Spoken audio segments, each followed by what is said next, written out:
So people are moving up to the front of the stage because we're just about to move now into a panel session. And I look at the knowledge in the room, right? And I've met some of you that I haven't seen for many, many years. And I think about the amount of accumulative years of knowledge that we have in the room around some of this stuff. And I'm quite interested to see what the conversation's going to be. And you've all squeezed on. So I'm not going to be here for too long to sort of hold you back. But we know that today is looking at the past, the present and the future. And we've delved into a little bit of the past about the UK DEG and the documents and how we used to live life and remind ourselves about Word XP and all of that. And now I'm interested to see what this lovely group come up with regard to where we are in the present. So I'm going to hand you over to Claire because Claire's going to be facilitating the team and the discussion. But before we delve into that, because tummies are really important, I just want to let everybody know we are scheduled to break for lunch at 1:15. So enjoy yourselves on your discussion, but don't go for too long. Okay. So yeah, just for sort of time keeping. I can't promise. So yes, best of luck, and I'll hand over to you, Claire. Thank you. Thank you.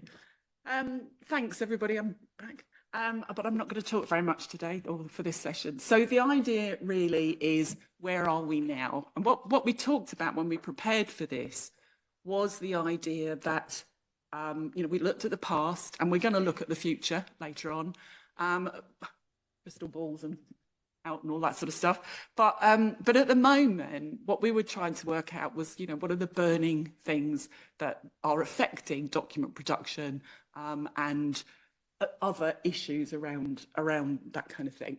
I'm not promising that we won't say those two letters, AI, but we are trying to kind of look, because obviously we're going to talk about that in the session this afternoon as well. So we thought today we would try and look at some of the other features along with that, but if it's relevant, say it, guys, okay. One of the other things, and again, I think is really important, that what we're going to try and do is pick something from everybody. That obviously Danielle is ready with her trusty mic. Julie is going to be checking with the chat. It's like your umbrella. And I have some questions that we have been sent previously. So we'll see how far we get on. Julie, wave to me if we're starting to waffle as well. Okay, right. Should we start at the end and say really just kind of one thing that you think at the moment is really key? No, that's really key in document production and what's happening now or recently. So Kim. It's difficult without saying AI. Go on. Our focus is really on AI. Oh.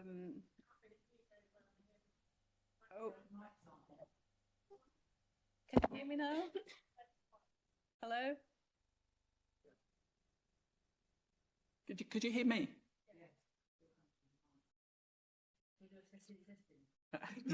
Testing. That's better. Is that better? Okay. Yeah, it's very difficult without using AI because the focus is very much on AI in our organisation. We've recruited a number of people in that area, so it's right up there in everything we're looking at. Other things, one of the things that AI has actually given us is more engagement with users. We thought we were engaging with them before, but suddenly with AI, they're coming to us and saying, can you do this and can you do that? And they expect AI to be the answer to everything. But what we're finding is a lot of those problems, things that they'd like us to look at, they could solve without any use of AI. So we just wish they'd come and talk to us earlier about it. Sheila. For me, it's very standard Office 365 updates and the little impacts or huge impacts that it kind of just slides in your day-to-day work without any kind of announcement on how we manage that, shortcut keys changing without no one knowing what is happening. And it's the constant battle of how do we acknowledge those, put out best practice for users, ever changing. No sooner had you put out any best practice than something else changes. But that is the world that we have to cope with now. We just need to work smarter and see how we can get on top of things, if ever. And maybe working closely with Microsoft to see what they're doing, you know, to keep us, you know, that one step ahead of our users. Thank you. Thanks, Sheila. Hi, everyone. I'm the only vendor on the panel, so I thought I'd bring a slightly different perspective. One thing I have seen that's very relevant now that I think is a very positive change is around the health and well-being of the vendor community that serves all of the firms that you work for.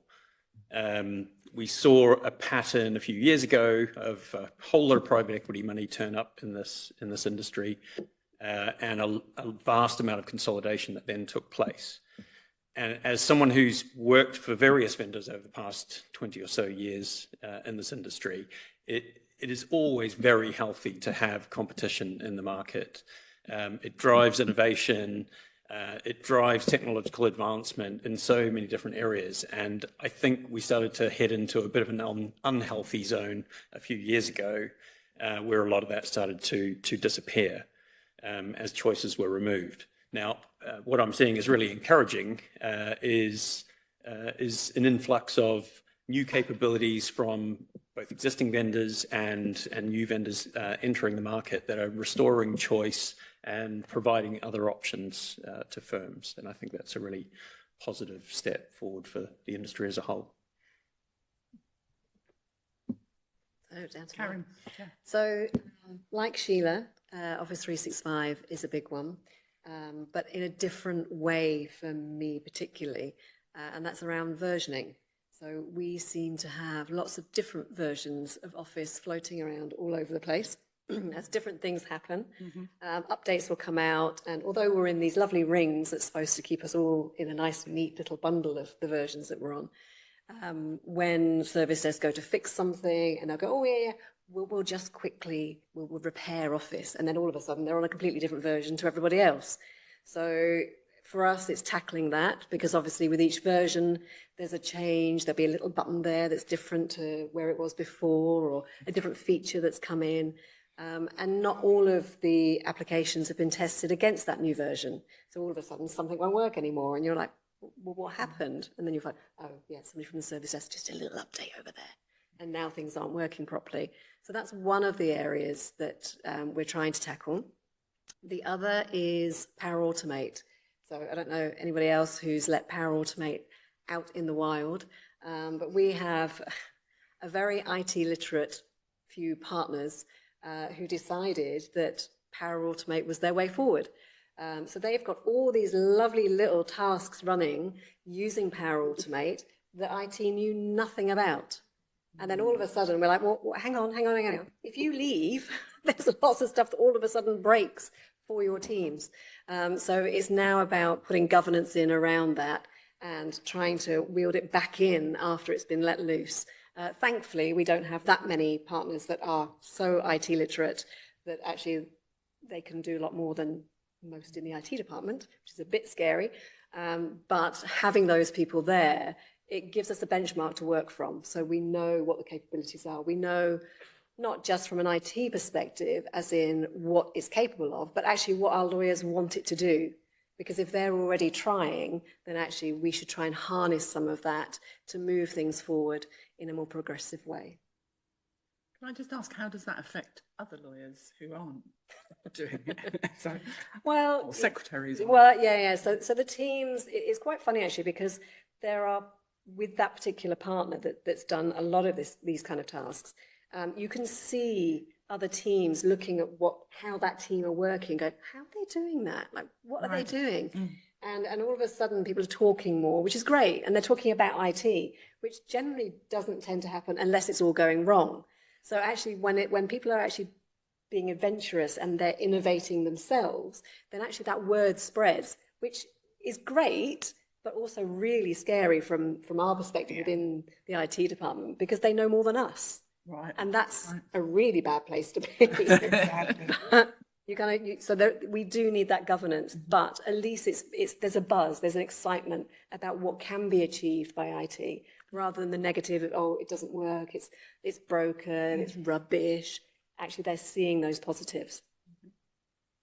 Anybody else want to comment on that? Yeah, that challenge truly exists, because sometimes the business or the firms are, and the partners or other people within the firm want to get along with technology because they need something. The technology is there.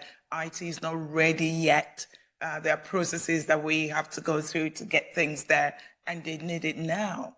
So the challenge, I guess, is how do we get the ever-changing face of technology to meet the real business requirement?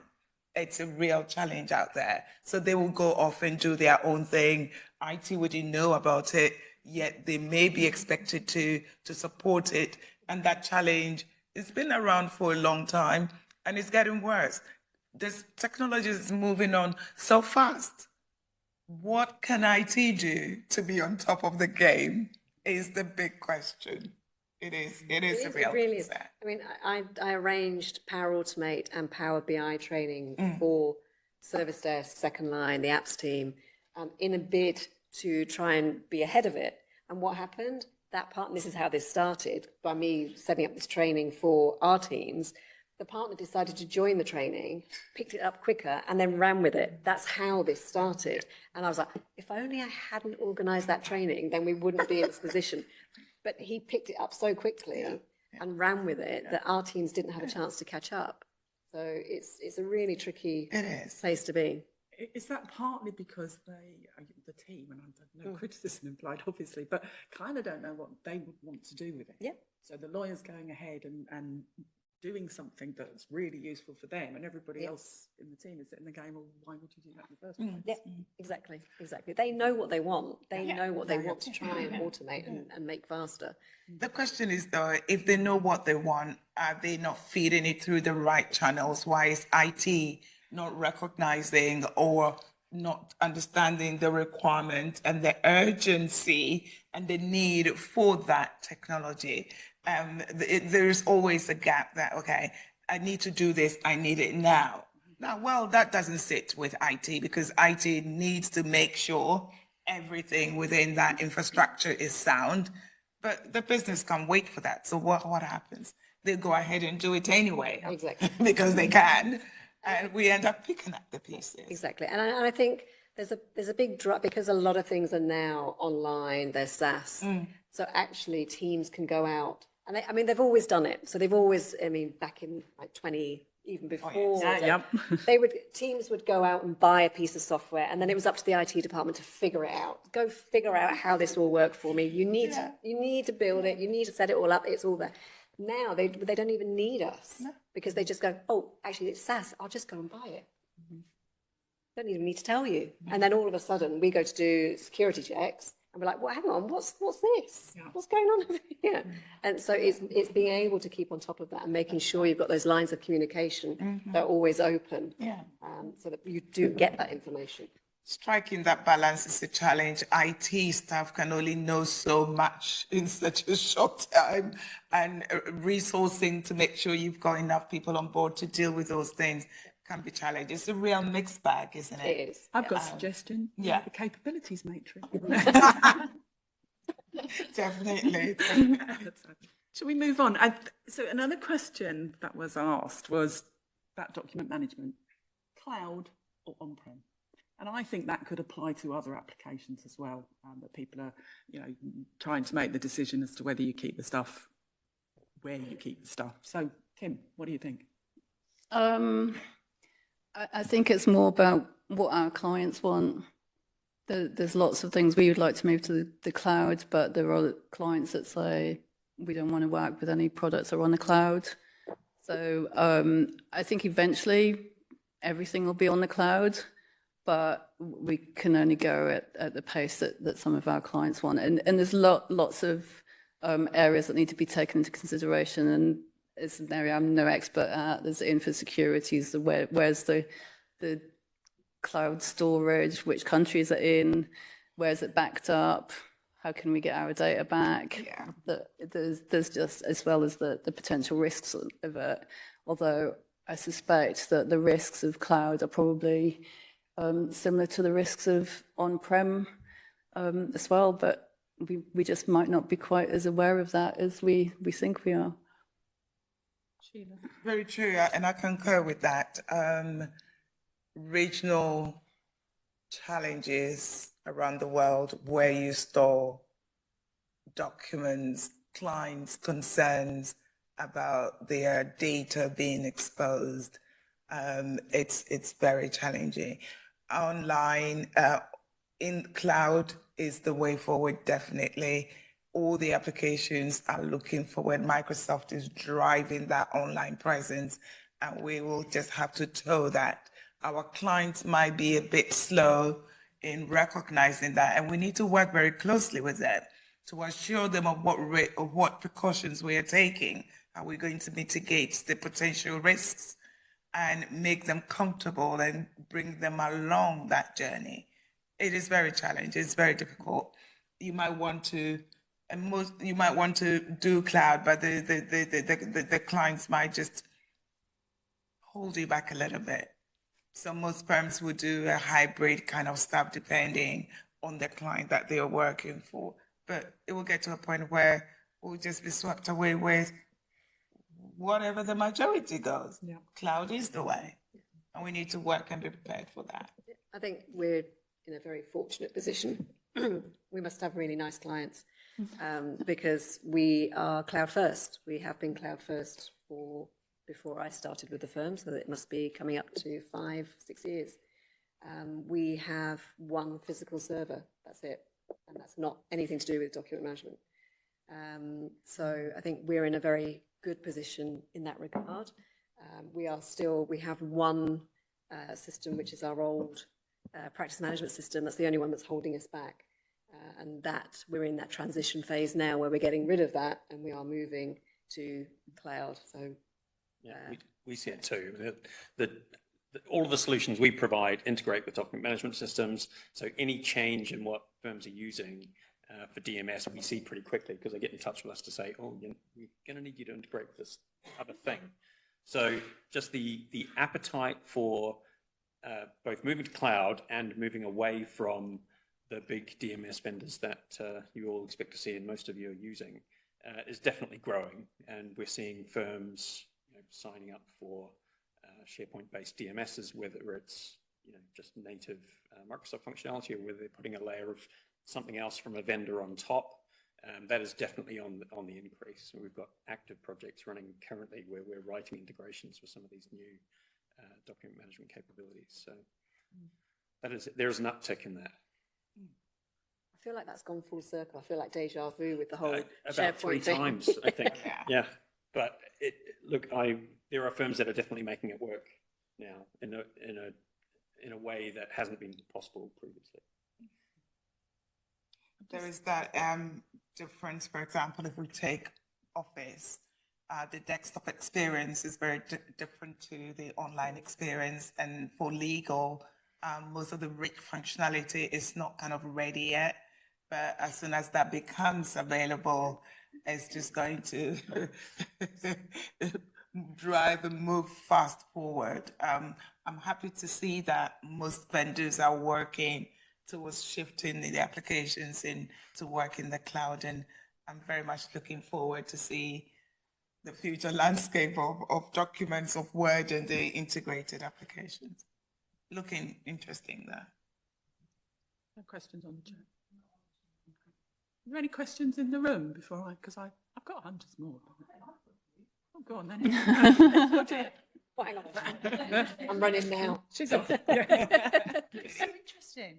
And I don't know where to start really. So one of the thoughts I had was, I can't remember who said, but around, my mind's going blank, it's coming back to me.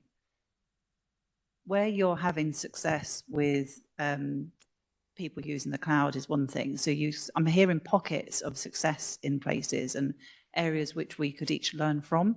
And I think, Ben, you'd said about that people are moving more towards SharePoint potentially now, and people are doing it successfully.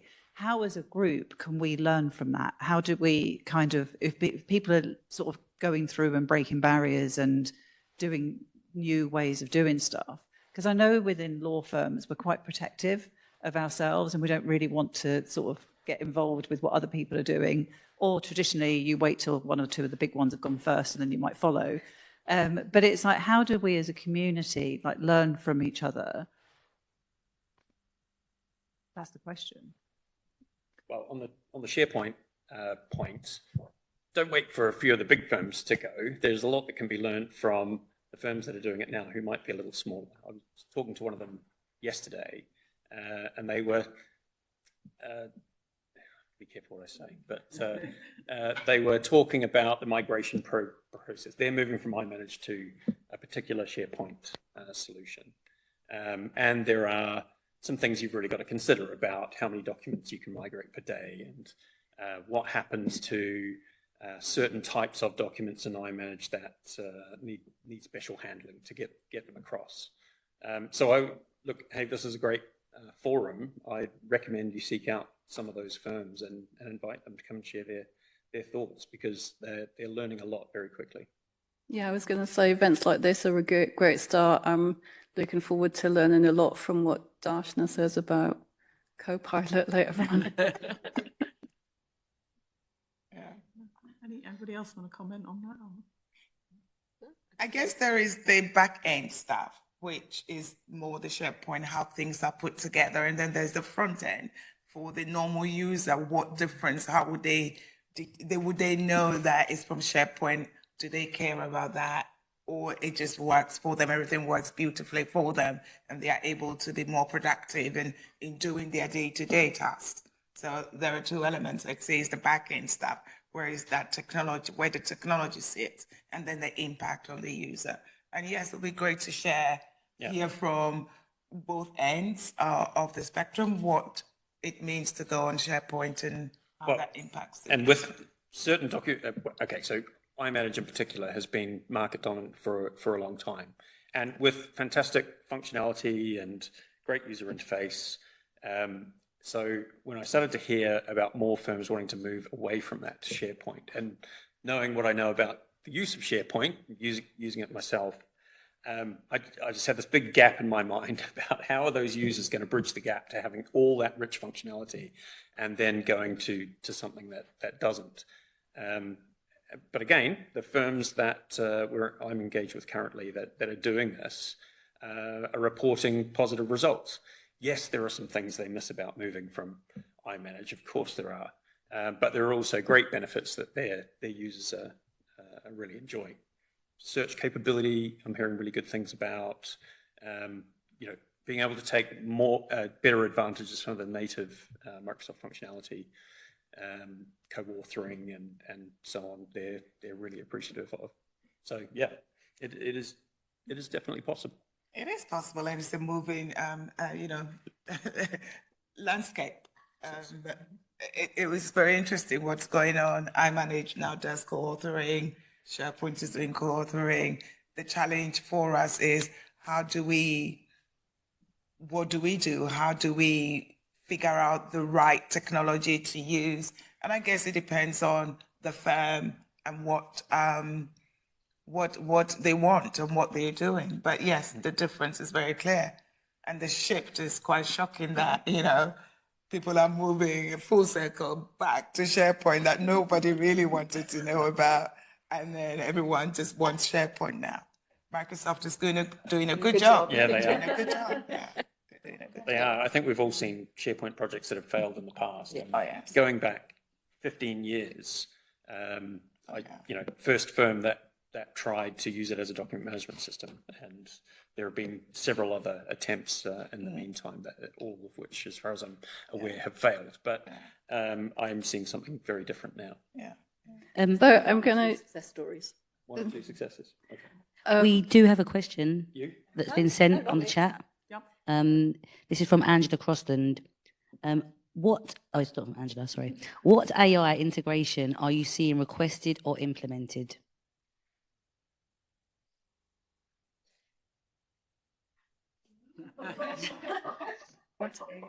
Good question. It is a good question. What AI integration are you seeing requested or implemented?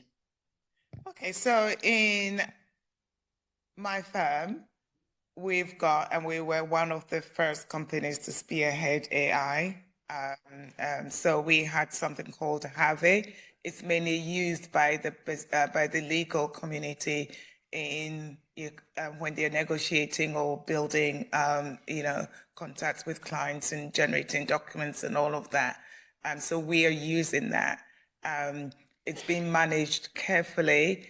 It's not replacing what the lawyers are doing, but complementing the work that they're doing. And it's still very much in progress. We work with other firms, or other firms do contact us to help them on their AI journey. So clearly, legal firms are considering the use of AI to assist them in servicing their clients. And yes, it's happening at that end. In terms of technology, in terms of the day-to-day document production kind of stuff that we mainly do, yes, we've got Copilot, coming up in all sorts of things that we do. We've got all these predictive texts in all areas. We've got ChatGPT and all of that some users do. And to be quite honest, it is increasing productivity. You could be chatting to someone, they'll quickly check ChatGPT. How do I do this? And they give you the answer straight away. They give you the solution straight away. It is great. What I fear is, what if that means that we don't need to learn a lot? We don't need to think a lot. So what happens if that breaks down for some reason? We wouldn't know what to do. Sheila, we also have to be aware and 100% sure that what we're actually reading is correct. Correct. Yeah, because that's always been my fear. It's not what it does; it's the people that use it who go, that must be right. Yeah, exactly. I always say this to people that everyone says, "Oh, I'll go to Google, I'll go here, I'll chat, or go to ChatGPT and get this." But is it accurate? Because some of the things that comes out, I'm thinking, that's not right. I know it's not right. Yep. But you can't prove it's not right because the ultimate source is saying this is it and it is right. You might want to go to ChatGPT to inquire about maybe yourself, and you think, oh, really? Is that me? I didn't know about me. That's how interesting. Okay. Yeah, all of that. I've been told something that I didn't know about myself. But that is what we have now. It may evolve. I'm hoping that it will be better. But unfortunately, what everyone's put in is what we get. Yep. So there's always that validating that we need to do. And I don't think that it can replace humans and the skills that we have learned over the years. It will just complement that, make us more efficient and productive in whatever we do. Yeah. It's quite impressive, though. Yep. At Denton's, we've got a trainee innovation program, and one of the big projects that they did over the last year is looking at all of the use cases for AI. So we've got our own AI tools, and they were within the departments looking at all of the different things that it can be used for. In terms of where it's been successful, what people like it for most, I'd say summarising meeting notes and making action points. I think that it works pretty well for that. I use it if I want to produce kind of an announcement that sounds a bit more upbeat than I would normally sound like, and it does it much better than I could do it. I admit that. But in terms of, that you know what you in terms of, you know whether it's right or not. Yeah. In terms of the lawyers' use of it, we're looking a lot more on the risk side of it. We have to be really careful about it. Some clients are coming to us and saying, how can we use AI to do all of these things, and expecting it to be a lot cheaper. Others are saying, don't touch any of our matters with AI at all, and we want to know what AI tools you use and exactly what you're using them for, and so there's a load of things to think about. Yes, indeed. Excellent. Obviously, this is one that could go on. And Nikki, just one more last question. Do you want a mic?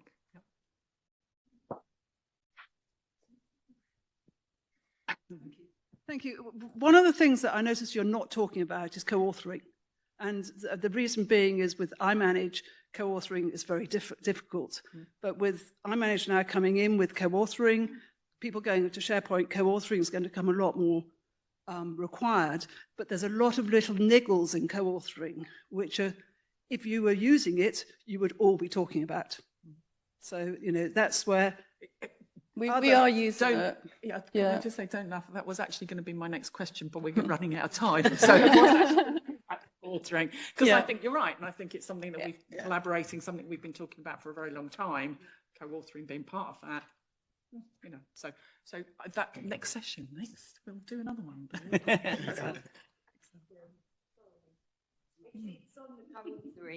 Yeah, it's just about co-authoring again.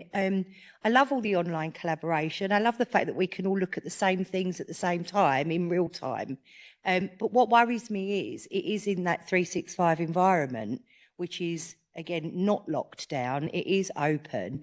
And a lot of the time it hasn't got any of the kind of add-ins and templates and house styles. Yep. So the quality of our documents, even though the content might be good, from the lawyer's perspective, what happens? Is this something we're going to have to relearn as like dinosaurs? Is it a different way of working? Yeah, I was going to say, it'd be a different process. Yeah. So maybe actually you start off with the content creation and then you make it pretty afterwards. Yeah. So it may be just a flip reverse of how we've always done things. So from our perspective, the co-authoring thing has been something that everybody's talked about for a very long time. Everybody kind of dabbles a little bit, but nobody actually has done it really successfully enough for it to go mainstream. So I think we're still in that dabbling phase, and there's still a big mistrust on what we're going to end up with, how's it going to work. So I think people are still very skeptical on that. But I think it will take a massive process shift for it to be able to work properly. Can I just very briefly on that co-authoring using the desktop version of Word is much, much better than it used to be. Yeah, but it does depend how it's configured in your organisation, as I discovered earlier this week. Yeah. So, it works much more like the online version now. And also there are platforms now that would share documents, invite users or clients to contribute so they can co-author not in a Word environment, and then output the document afterwards. So things are moving on, and it wouldn't be the same process or life cycle as we have now.